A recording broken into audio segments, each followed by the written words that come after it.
Welcome back to Ryan and Brian's Bible Bistro. I'm Ryan. And I'm Brian. And this is the Bible Bistro, a podcast all about the Bible, theology, and all things related to the Christian faith. That's right. I'll just finish it, so we'll just move on from that. How are you doing today, Brian? I'm doing well. I never know what you expect of me. You just start, and I don't know what's happening. I never know what you expect of me either. You're like, hey, Ryan, remember that one verse with that guy whose name was hard to pronounce? You know, and I'm like, no. And you're like, Moses? Yeah, exactly. We know Melchizedek. That's a deep cut. You know, oh gosh. And then, and you put these two porticos together, and how many sides is that? Yeah, I don't know what you're talking about. 5. It's 5 sides. I understand. Now that I have a visual picture, I don't know what you're saying. You're just like, I'm saying words. You should know. Anyway, we're back. I'm caffeinated. I've had a little bit of coffee. I had coffee earlier, but I haven't had any this afternoon. So. Yeah, well.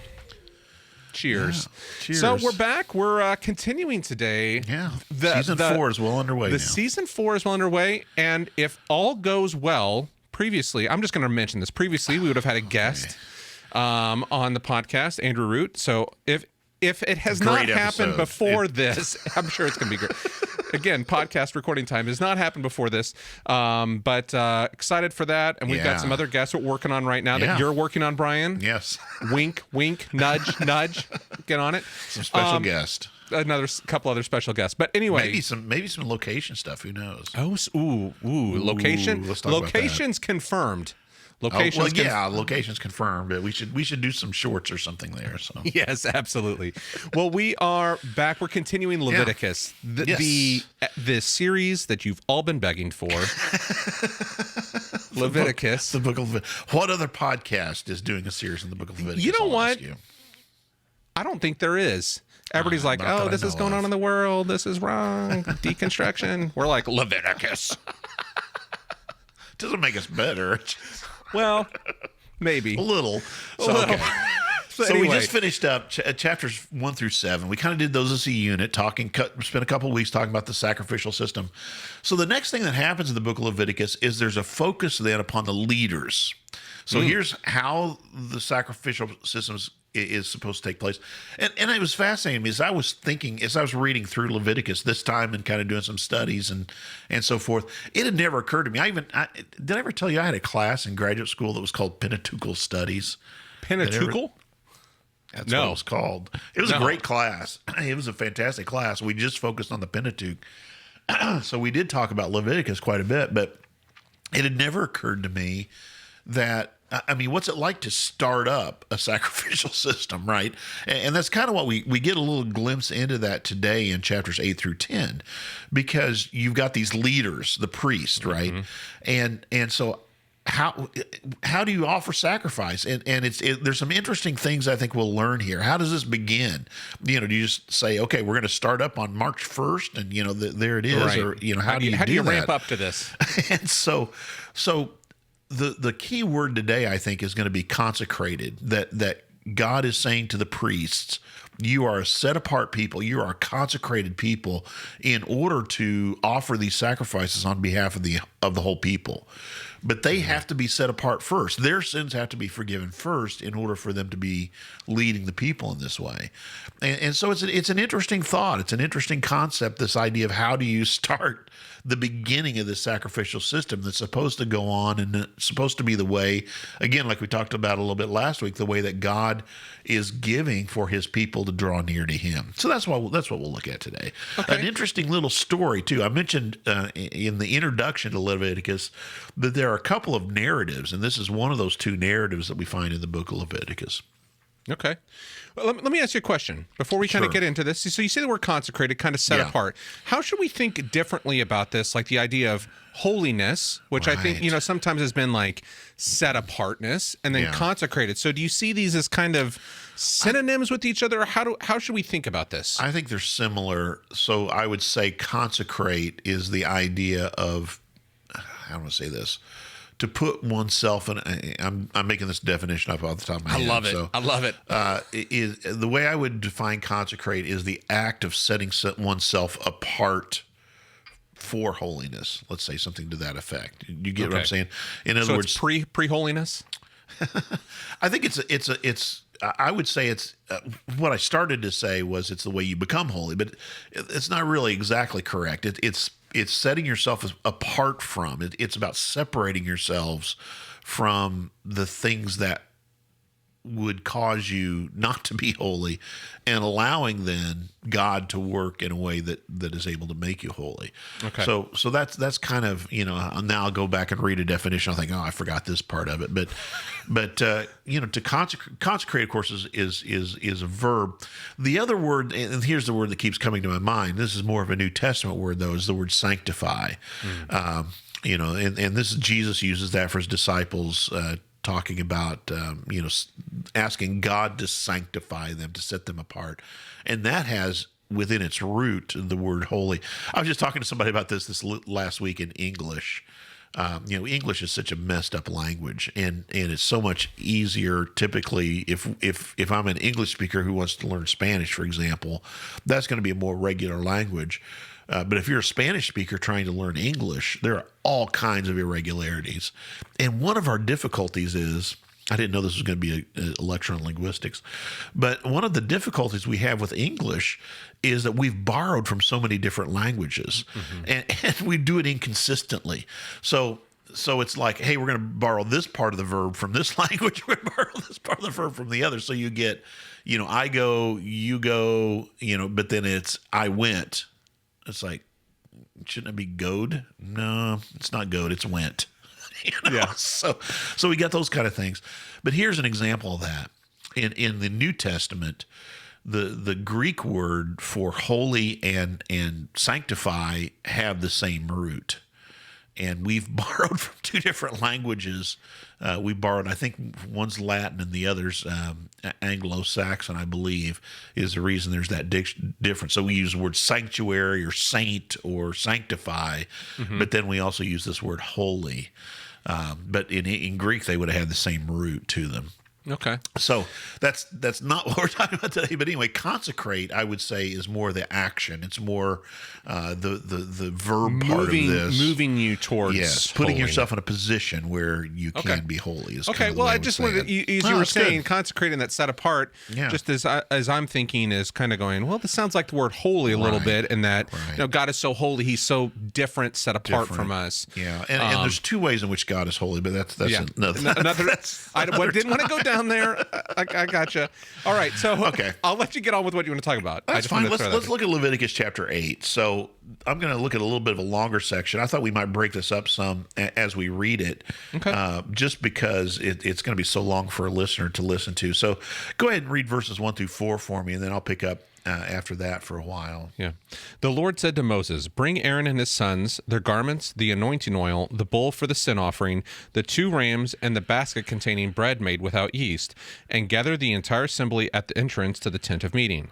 Moses did as the Lord commanded him, and the assembly gathered at the entrance to the tent of meeting. So Aaron and his sons, Aaron was the first high priest. His sons were the first priests to serve in this role. They were all, of course, you might remember this from the book of Leviticus, because Moses is Aaron's brother.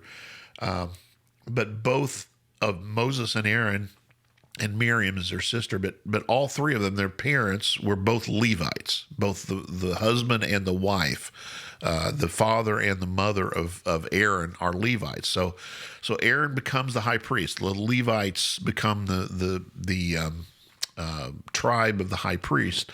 And then we have also the priests coming from his sons. So they're from the same tribe as well. So here you have gathering all this material. And here again, you kind of get what I'm saying, this beginning of the system. Like, how do we get it started? Well, let me see. You're going to need a basket of unleavened bread. You're going to need the priest. You're going to need, a ram, so. It's like starting up an old engine, like you'd have like a shotgun shell and crank it a couple times and then you get going. It's a little bit like that. So let me go ahead and read a few verses here. Moses said to the assembly, "This is what the Lord has commanded to be done." Then Moses brought Aaron and his sons forward, and he washed them with water. He put the tunic on Aaron, tied his sash around him, clothed him with the robe, and put the ephod on him. And by the way, if you look back, in Exodus, this ephod was designed, and God had very specific instructions about what it was to look like and how it was to be used and so forth. He also fastened the ephod with a decorative waistband, which he tied around him. He placed the breastpiece on him and put the Urim and Thummim in the breastpiece. Then he placed the turban on Aaron's head and set the gold plate, the sacred emblem, on the front of it, as the Lord had commanded Moses. So what is that when you listen to that? What does that make you think of, or how do you see that? That's a spectacle. And so he's kind of getting equipped. He's putting on a uniform, right? Like ready for something. Here. The movie image I'm thinking of is Iron Man. When Iron Man, here's Tony the Stark, and golden plate, right? Ding, ding. So it's a little bit like that, but. Yeah, he's getting all garbed out. And one of the interesting things to me, and this is part of my Pentateuchal studies class, one of the interesting things to me is that Aaron and the priest are almost treated in the same way that the furniture of the tabernacle are.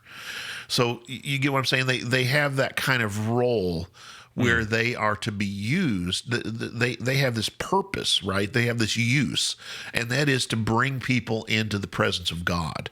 They are a part of this overall process that people are going to come and bring sacrifice and offer it. And so they're an integral part of the sacrificial system.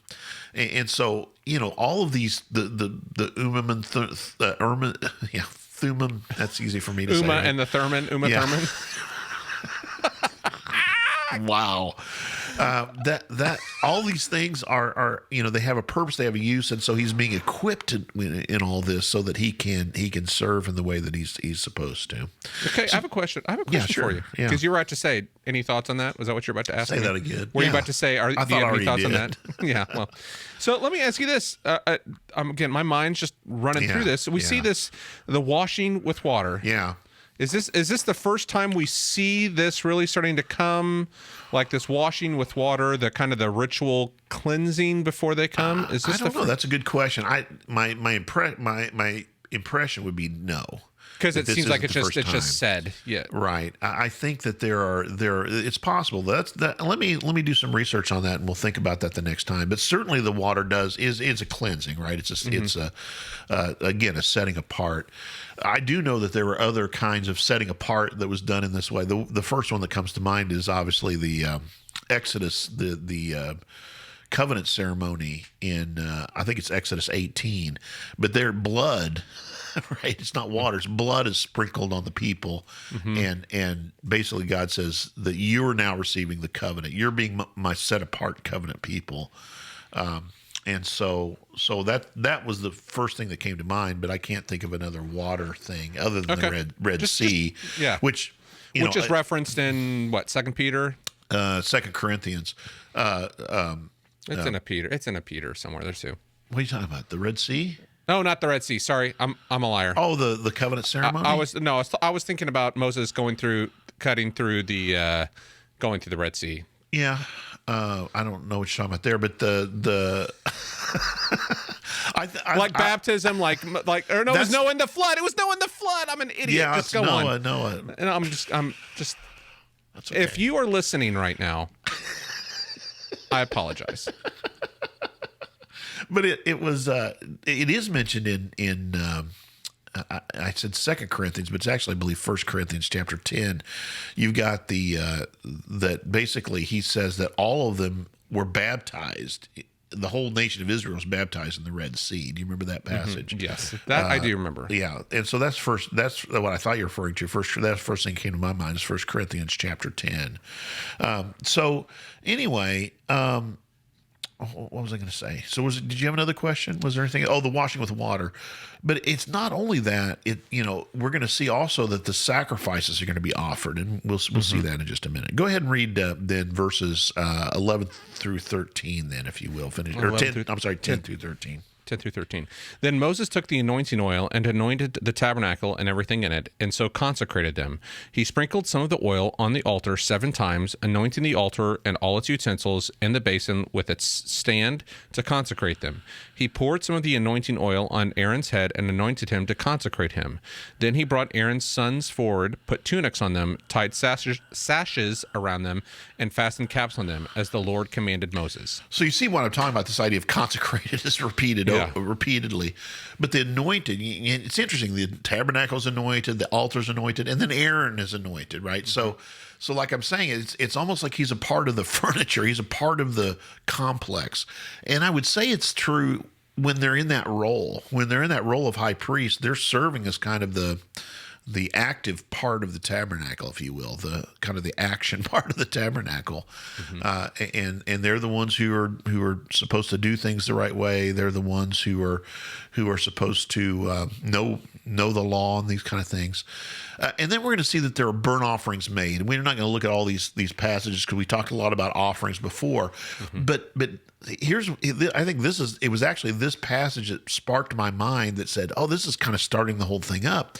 Because if you don't have priests, right, who's going to offer sacrifice? Right. And so in this case, Moses acts as God's prophet, right? He acts on his behalf in offering the sacrifice on behalf of Aaron and his sons. That has to happen before they can then in turn offer sacrifice, if you see what I'm saying. Yeah. So Moses is the one who served in this role of priest, if you will, in this very first instance as they're getting this set up. Now, if you look down the very last part of Leviticus chapter 8, we see that it's a special ceremony, and it's called ordination. We could call this a very special ceremony in which they're set apart to this particular role. And so that's down in verses 30 through 36 or so.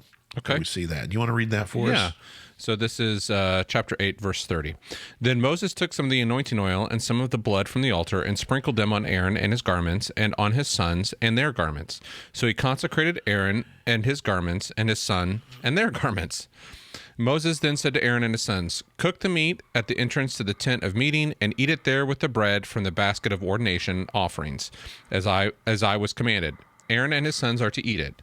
Then burn up the rest of the meat and the bread. Do not leave the entrance to the tent of meeting for 7 days until the days of your ordination are completed, for your ordination will last 7 days." You keep going here? Yeah, go ahead. Okay. What has been done today was commanded by the Lord to make atonement for you. You must stay at the entrance to the tent of meeting day and night for 7 days and do what the Lord requires, so you will not die. For that is what I have been commanded. So Aaron and his sons did everything the Lord commanded through Moses. So, yeah, interesting things here. So what I was starting to say earlier, how do you start this up? Well, you have to know what these sacrifices are first. That's why I think the first 7 chapters lay out these sacrifices. And now you see some of them in action, right? You see some of these sacrifices that are offered. Moses is the one who does some of these burnt offerings. He takes some of the blood and as well as oil and sprinkles it on Aaron and on their garments and uses that to again, kind of make holy, if you will, or consecrate, set apart for this special service is maybe a way we would talk about consecrating, setting it apart for a special service, a special thing that they need to do. And so here's Moses acting in that way on behalf of Aaron and his sons. I don't think we'd probably say this, but Moses is kind of acting like the high priest here. He is. Is he the first high priest, or No, he's not. But he's like, how do you become the first high priest? This is what I'm talking about. Well, when I read that, like the Lord to make atonement for you. Well, that's what the sacrifice is for. But they're not prepared to make the sacrifice yet, and so this is you can actually look historically a couple times, and this is one of those weird questions that I had when I was a kid. It's similar to the day of Pentecost, right? If you need to be baptized to baptize somebody, then who's the first person that gets baptized, right? To right, you see what I'm saying? Like, there's got to be an action. There's got to be some intervention in the moment to begin this thing, to begin it, right? And that's the role I think Moses is playing here. So it's really I said prophet, but he's kind of an intermediary between God and even the priesthood here in this case. He's the one who's received the commands. He's the lawgiver, right? He's the one that God has used in that way. And that's why I think in a special way, Jesus then becomes kind of, in the New Testament where we see he's even greater than Moses, right? But there's a similarity here. In Deuteronomy 18, is that where it is? Moses, is it Deuteronomy 18? There's a passage. There's a verse of the Bible that says that agrees with me. As it is said somewhere in the law, there's another prophet who's going to rise from among you who's like me. You are to listen to him, right? Moses is pointing already toward this other new lawgiver that's going to come and, make things different again. Mm-hmm. And so I think that's the equivalent of what we see here. He is kind of the initiator. He is the initiator of this sacrificial system. But no, he doesn't really serve in the role of high priest. It's really kind of the installer of the high priest, if you will. Gotcha. In the same way that God gave him the commandments for the tabernacle as an example. But then it's these, Oholiab and the other dude are the ones who built the tabernacle, right? God equipped them. He specially sent the Holy Spirit to empower them in order to build the tabernacle. So it's a similar kind of way, I think. God has given the commands to Moses about how this is to be done. He reveals those things to Aaron, and then we have them filling that role. Okay. Does that make sense? Yeah, that makes sense. No, but it's I think that's a good thing for us to think about is like how do you get this started? Because you got to have the high priest, or you got to have the priests that have something about them that's different than just a regular person. What would you say so far? What we've read so far? What would you say and again, what we're looking for in Leviticus is what this teaches us about God. But what would you say specifically it says about the leaders that God has set aside for his people, would you say? What we've seen so far? That they need the same thing that the rest of us do. Okay, it's interesting because not only, I think that's an important point, and we'll get to that maybe in just... They're not special, but they need to sacrifice for themselves as well. So they're in need of forgiveness of sins, just like the rest of us, right? But they do have a role that's going to have a very important place within this, and therefore there are some requirements that are placed upon them. There are some special in certain matters, and we're going to see this through the rest of the law, through the rest of the book of Leviticus. There are some things that other people would be allowed to do that priests are not allowed to do, just because they have this role. And we'll see more about this, I think, in just a little bit. Look at Leviticus chapter 9, verses 1 through 4. So here's the beginning then, after they have been consecrated, after they've been set apart. So they've had, by the way, the 7 days, I didn't mention this. What we think, it doesn't explicitly say this, but it says you're going to do this for 7 days. The thought is that these sacrifices were repeated for 7 days. That basically God was commanding them that this was going to be a week-long kind of consecration. So it draws attention to what a crucial role they were going to play within the community, I think is kind of what we see here. Would that 7 days, I don't, because I don't know the history of this, how does that correspond with like Hanukkah when Judas Maccabeus and like the repurification of the temple? I mean, I know that's 8 days, but like, was there some kind of... It's a week. But I don't think there's any specific, as far as I know, there's no specific...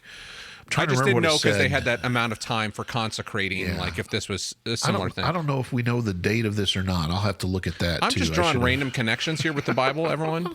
So I'm just asking questions. Well, in chapter 9, verse 1, it does say on the 8th day, right? So after these 7 days. And so we do have, it's not only we have an 8th day. Let me draw the connection between the Gospel of John. There's no surprise there. But on there are 8 days of the Feast of Tabernacles as well. And the last and greatest day of the feast is the one in which Jesus says, basically, anyone who's thirsty, let him come to me and drink, the one believing me, right? Mm-hmm. So anyway.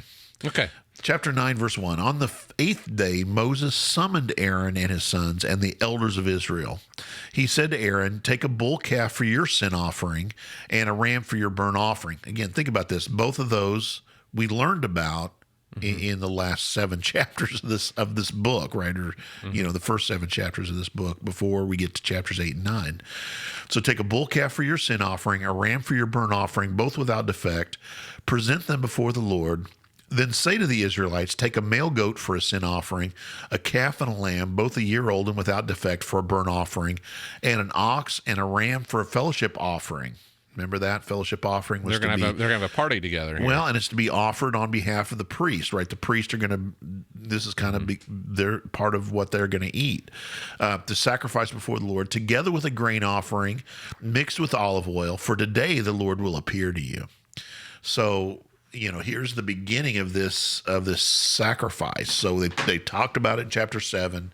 They've consecrated the people who are going to be the leaders of this sacrificial system, and now we find the beginning of it in chapter 9.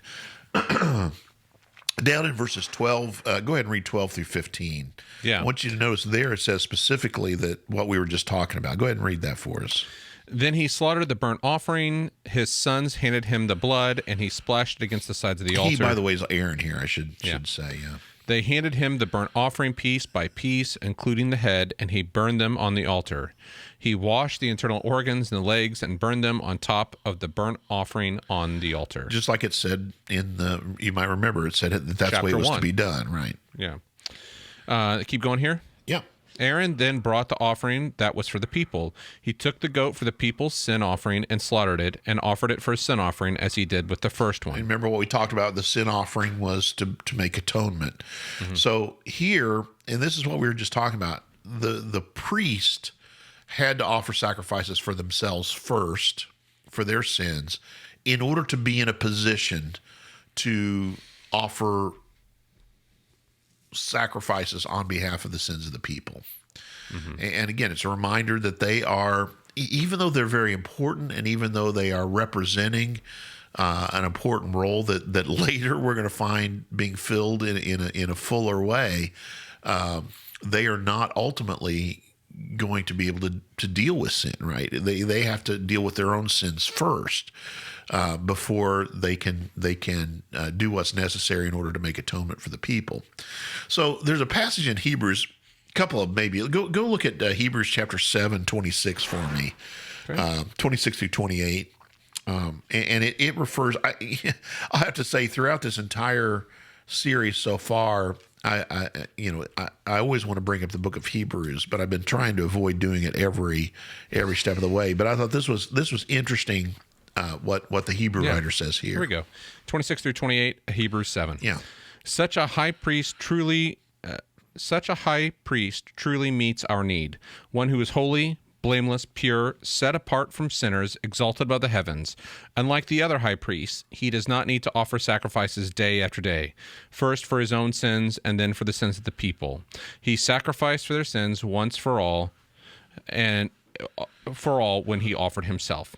For the law appoints as high priests men in all their weakness, but the oath, which came after the law, appointed the Son, who has been made perfect forever. So what do you think of that? What does that bring to your mind? I don't know what you're asking. Jesus? Well, we don't need a high priest anymore. It is Jesus. Well, but just the contrast here, that idea, and you see it. This is what's cool about Leviticus here, I think, is you see this. They have to offer sacrifice for their own sins first, and this is why I think the Hebrew writer is the one that perhaps more than any other continually refers to the sinlessness of Jesus. All the way back, he's tempted in every way as we are, yet without sin. All the way to the very beginning of the book of Hebrews, you get this. You get repeatedly this idea that he's been made perfect, like you see here in this. So Jesus doesn't have to offer sacrifice for his own sins, and therefore his sacrifice is of a different character. It follows this model, right? We understand what it is because of the sacrificial system, but he steps into this role of high priest in a different way than any of the high priests who'd come before. And he is able to offer a sacrifice that is effective, not needing to be repeated day after day, but is effective once for all. And so again, I think there's a good connection that, with this, that helps us understand the significance of it. I'll just quickly read this. This is verses 11 through 14 too. It's a similar kind of thing. Here's the picture, though. The Hebrew writer says, day after day, every priest stands and performs his religious duties. Again and again, he offers the same sacrifices, which can never take away sins. Isn't that an interesting image? That here they've been doing it all this time. So you might ask the question, well, what is it all for? But when this priest had offered for all time one sacrifice for sins, he sat down at the right hand of God. And since that time, he waits for his enemies to be made his footstool. For by one sacrifice, he is made perfect forever those who are being made holy. I love that because it kind of gives you that image that he is, the priesthood. It would have been an onerous task, right? Mm-hmm. Every day you're going and you're offering sins on behalf of yourself, and then sacrifice for sins on behalf of the people. So every day you offer sacrifice for your own sins, then you offer sacrifices on behalf of the people. And Jesus, though, on the other hand, because he is holy and blameless and without sin, is able to stand and offer that sacrifice once for all. Is, I think, the emphasis the Hebrew writer's making. And then he sits down, right? It's done. John, it is finished. It is completed, right? And so there's the kind of the helping us understand. I think thinking about that system helps us to understand what an incredible act it was that Christ gave himself on behalf of us all. And so that's the thing I would like you to see. Let me ask you about this, and we kind of bring this up. Hebrews talks about like the blood of bull and goats can never take away sin. Sure. Like, so in that context, as we're thinking about this, is it more like can't permanently take away sin, or like how should we think about that? Since we've been referring to Hebrews here, like how should we think about that? That's a pretty deep theological question. Okay. And I'll say, I don't think it kind of takes care of sin until the next time. I don't think it effectively deals with sin, and it is because the life that I deserved to have to give, right? The life that I have forfeited because of my sin is not equivalent to the animal that is asked to take my place. So I don't think it effectively dealt with sin, but it was God's way, I would say, of saying, I'm going to, how do I say this? I'm going to offer you this way that if you participate in it, will show that you are waiting for what I'm ultimately going to accomplish. So it's kind of a merciful way for them. I think so. Like I said, I think it's grace. I think there's a grace to it, or mercy may be a better word. That God is saying, here's something you can do. But it's also, Paul calls it a teacher. It's leading us toward this understanding what this sacrifice. So I think it's a necessary. This sacrificial system is a necessary part of the plan of redemption. It's a preparer of a people. I think so. I think it prepares. Yeah, and it's a consecrator. The other thing we haven't talked about too much, I mentioned it, and we'll see a little bit more of this even next week, because we're going to talk about some of the things that make you clean and unclean. But consecrating, I talked about separating from sin as well, and you said preparing the people, that they're being set apart from the cultures, both the one they came from and the one they're going into. And again, this was one of God's main. It's always hard when you talk about emotional words when it comes to God, but his concerns. I don't think God's sitting there going, "Oh, what are they going to do?" But I think God's, as God looked at his people as they entered into the promised land, he was very clear. You need to do away with his people, because if you don't, you will serve their gods. It's going to become a temptation for you. And in fact, God ends up knowing what he's talking about because they don't do what he tells them to do, and they end up suffering for it. Speaking of which, we're going to get to this in just a minute with this particular story of the priesthood. So disobedient, God, maybe here's one of the lessons I think we can take from this when we see God repeatedly saying, this is what needs to happen because if you don't, you won't. It is our obedience doesn't always have to be based upon our ability to understand the reasons for the consequences, right? Because God has said it, we can trust that there is good reason for it, and that he knows what he's talking about, so to speak, when this happens. So, okay. So there's an interesting case that takes place here. Let me read. This is the background for it first that I'm going to talk about. And maybe here's the other thing I want us to think about and talk about a little bit today. And actually, it relates to what we've talked about some with Charles Taylor's book, Secular Age, because he makes a big distinction about this in the Reformation when the line between the set apart agents of God, the priest, right?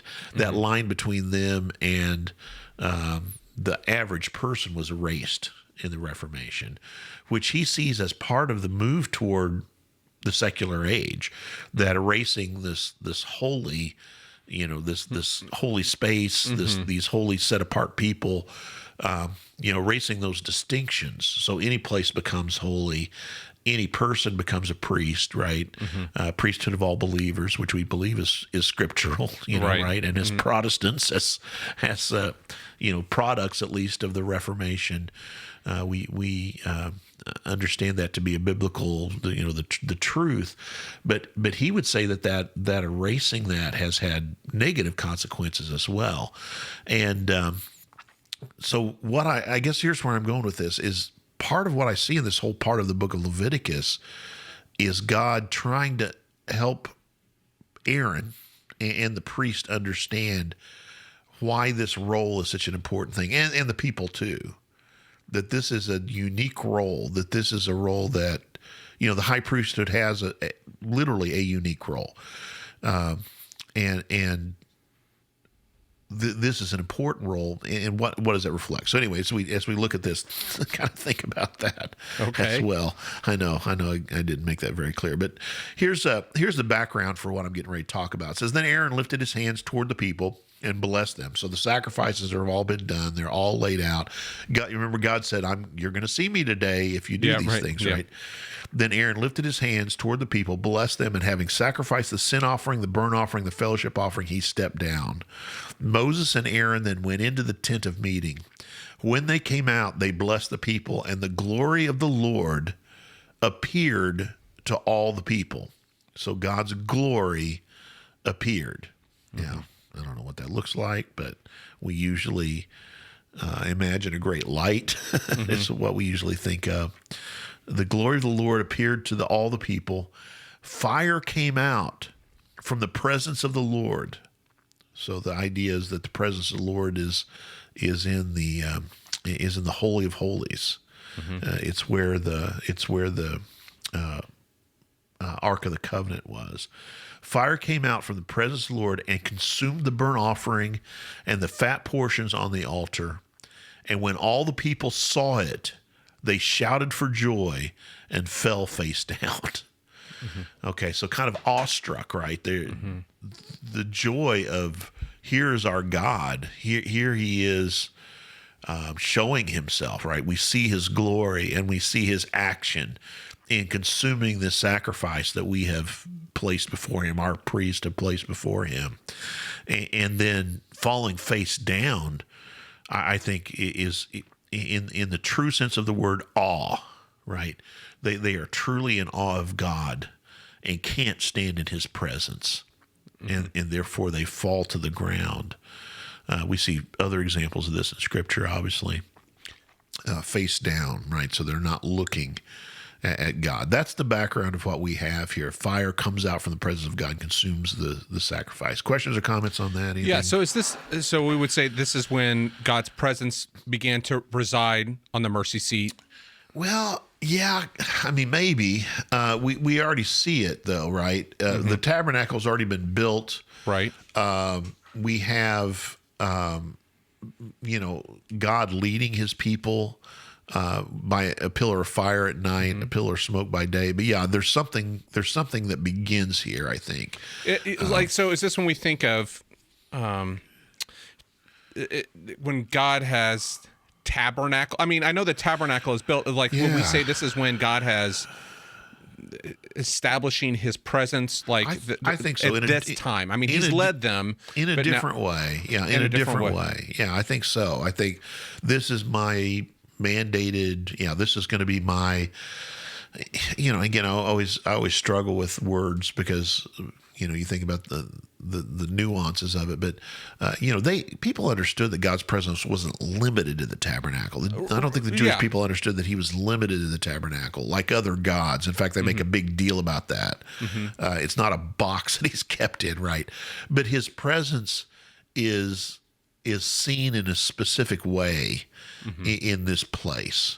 And so, this is probably the beginning of that. The reason I asked that is, N.T. Wright talks about, like, his whole thing is like the main thrust point of all of this story is God residing with his people. Yeah. It's coming. That was the whole point of the garden. God with his, walking with him in the cool of the day. Yeah. And we're finally to a place now where the sacrifices have been made. We have the priests in place. We've established this in such a way. There's a consecration that's happened with these offerings that it is now time where not just God can reveal himself, but that he is dwelling with his people then at this point inside in the Holy of Holies. You mean in a way that he hadn't since the garden? Yeah. Maybe.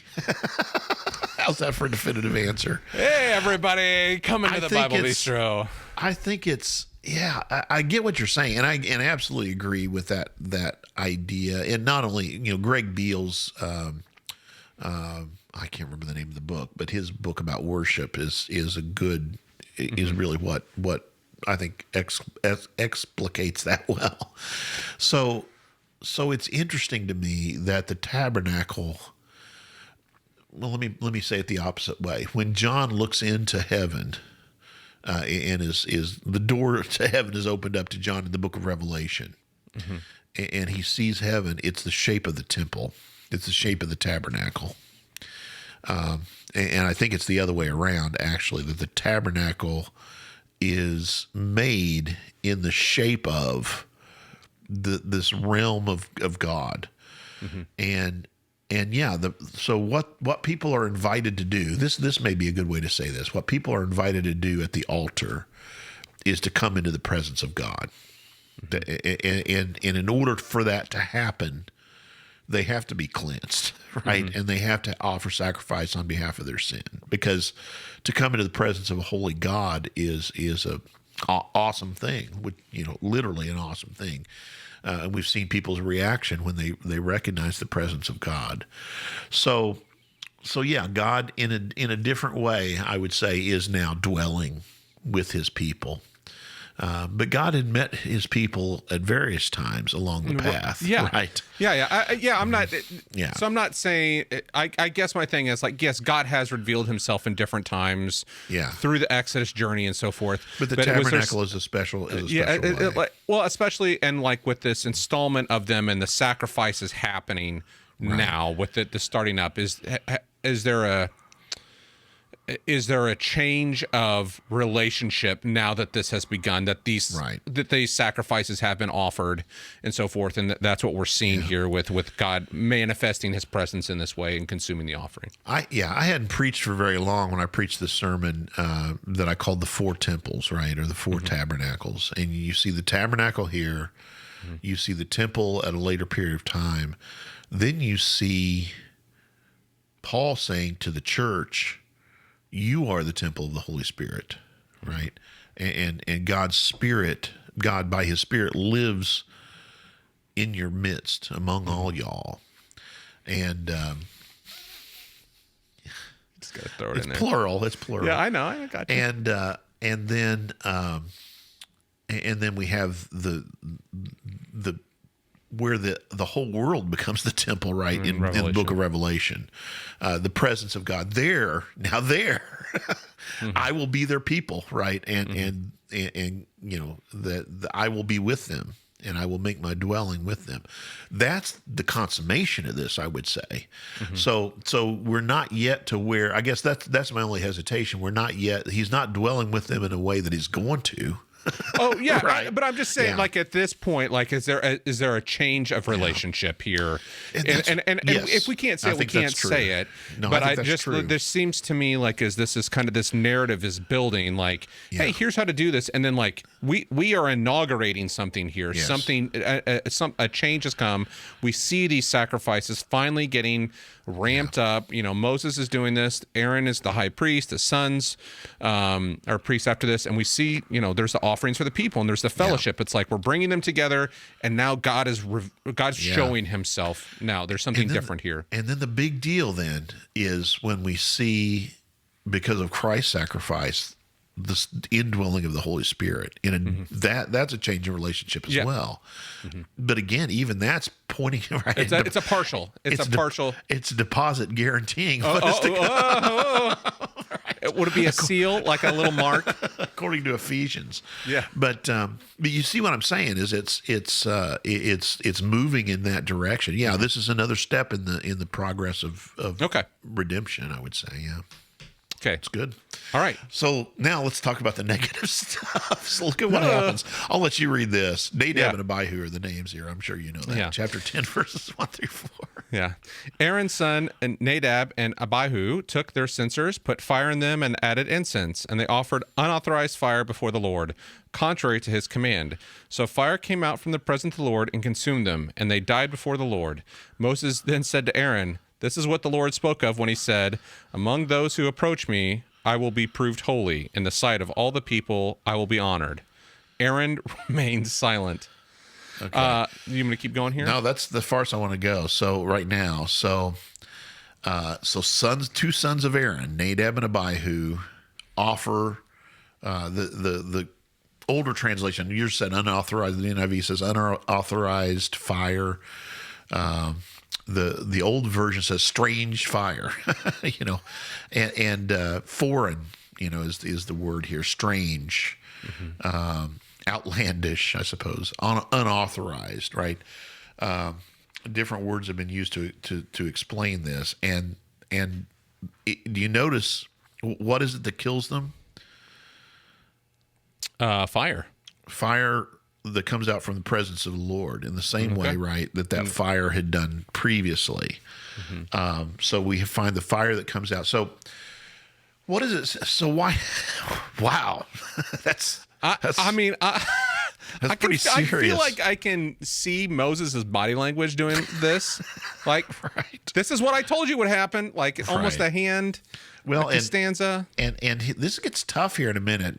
This is hard to deal with. Think about Aaron. This is his sons, right? They just got burned to death. So go back a little bit then, and why is this so severe?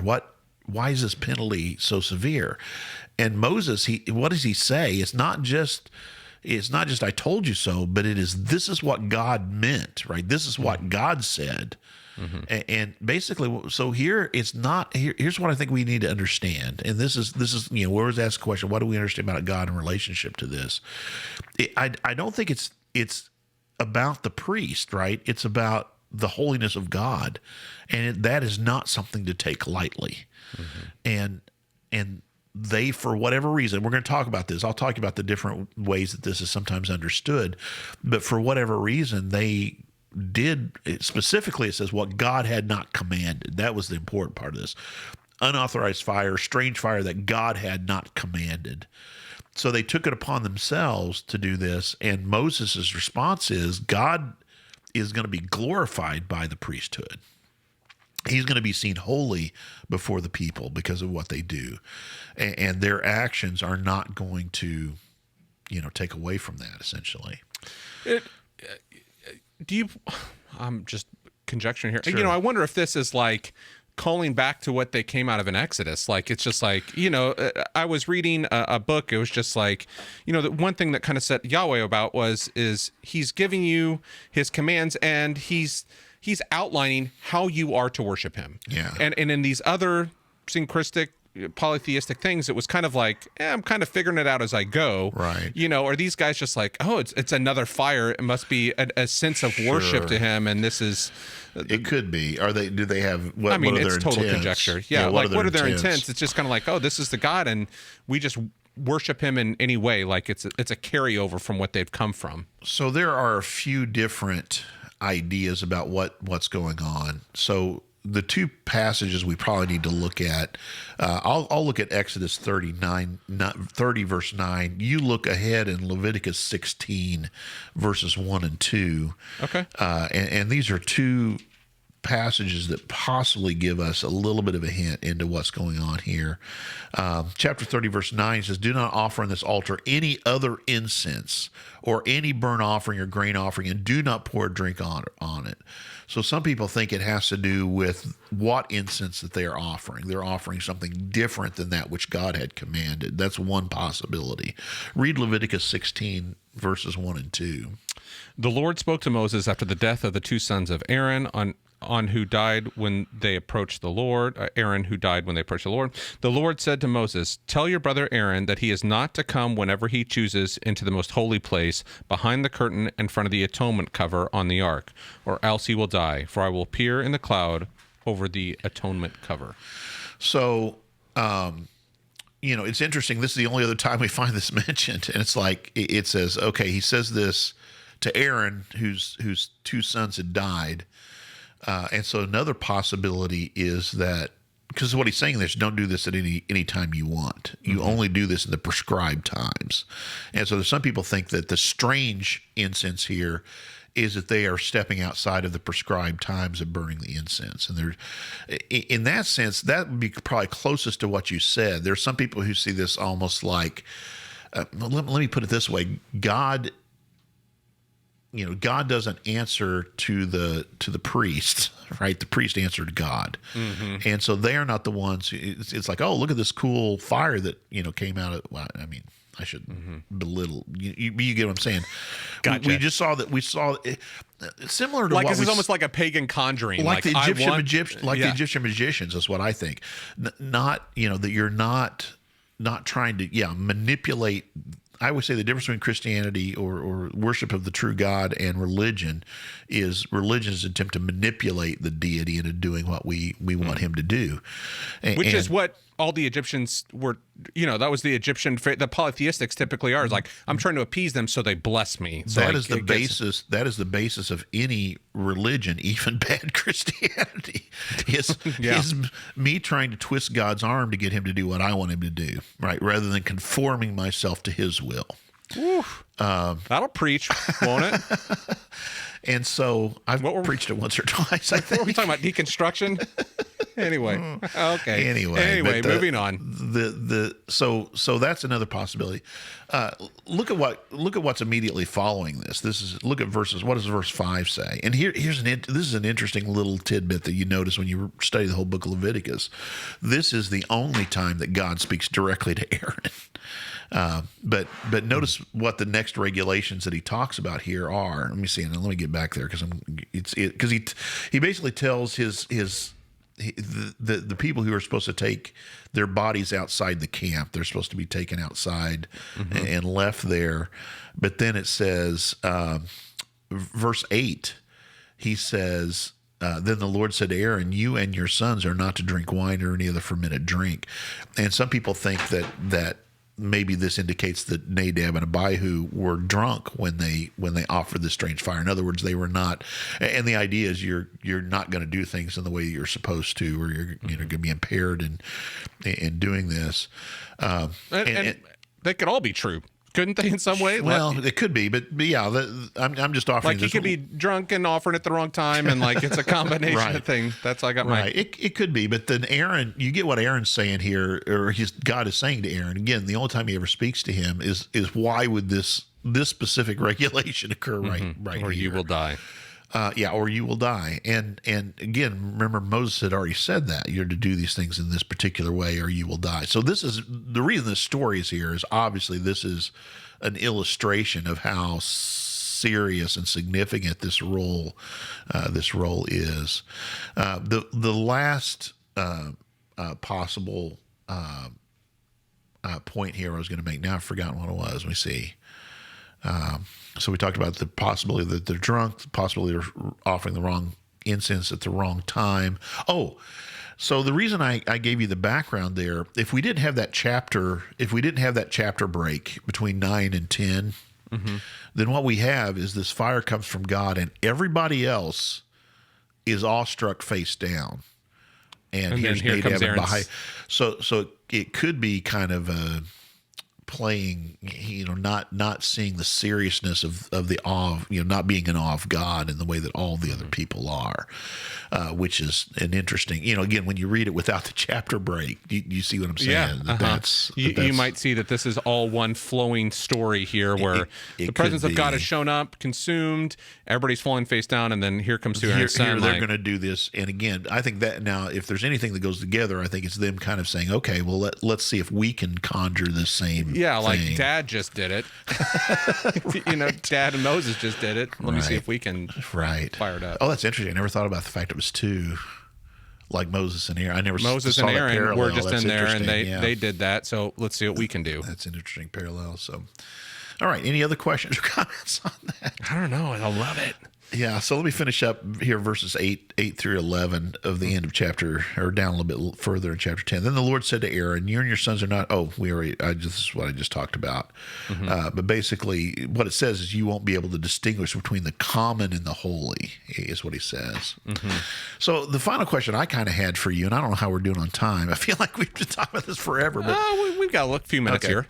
How does this translate, do you think, into our context then? I mentioned a little bit of what I was thinking about in terms of Taylor, who is kind of seems to be an advocate for, or at least would say that there have been unintended consequences when there's been an erasure between those who are consecrated people who are supposed to handle the holy things, right, and the common person. And basically, his, to kind of flesh out the rest of that argument, he says the point is that then everybody kind of is given this, is supposed to all the time, not just at special times, right? We're all supposed to be this kind of, more is expected of us at this higher level. That becomes the Puritan kind of Protestant work ethic and all those kind of things as well. And he would say that the part of that has, if everything is holy, then everything becomes common in a sense, in a manner. I didn't say that very well. He says it much better. But what do you think? How does this translate into our context, I guess? That's a great question. I one of the things that's kind of popping in my mind is, especially as we just finished up this conversation, was thinking about eating and drinking judgment, communion, like as a priest, like there's something about how we come, the manner in which we come, come before, like how we come before, in 1 Corinthians, like everyone ought to examine themselves before they eat of the bread and drink from the cup. There's this, how we come before God. And I mean, this is the importance of Christ on the cross, like that he's, in some ways sanctifying us in that, but I think it's how, that there's a call on us as the priesthood of all believers, how we approach God and how we live. I don't know. I mean, what do you think about this? I agree with that point, that we sometimes can be a bit flippant when we come into the presence of God. And I think the story that we just finished with should teach us, no, it's even the Hebrew writer, it's an awful thing to fall into the hands of the living God. We need to recognize we need to be awestruck in his presence, I think. The other point, though, I think leaders, I do think leaders are held to a higher standard, and I think that's probably somewhat appropriate. Again, I'm not a believer in a strong distinction between quote unquote clergy and laity, even though you jokingly call me I call you Pastor Brian, and you call me layman Ryan Sarver. Well, you asked for it. Yeah. But, I do that in joking, but I do think that there's a higher standard called for leaders. And I suppose part of it is just, part of it is that when you see a leader who is caught in sin, there's usually wider repercussions within the community and this kind of thing. And we can think about very high profile examples of that, but also, smaller, more local profile examples of that as well. That it has big implications. So I think for those of us who are in roles of leadership, we should think carefully about what important roles, and act accordingly, I guess. Well, and I think, yes, they held to a higher standard. And when they fall, at the same time, not be surprised. You know what I mean? Like, I think we're, at least for me, as I think, like, that there's still, in Hebrews, we're talking about the high priests are, that they have a higher calling on them, but they are still human beings. They're still human beings in need of forgiveness of sins. And I think, as you see, Moses and Aaron don't make it to the promised land, even they themselves, Moses sees it, Aaron dies beforehand, and then his sons, who are just been set apart, that have just been consecrated, fall down that rabbit hole. But I think it's that examination of ourselves and kind of going, yes, you are called to something higher, but also realizing that called to something higher, into a higher, doesn't also exclude you from the failings of humanity.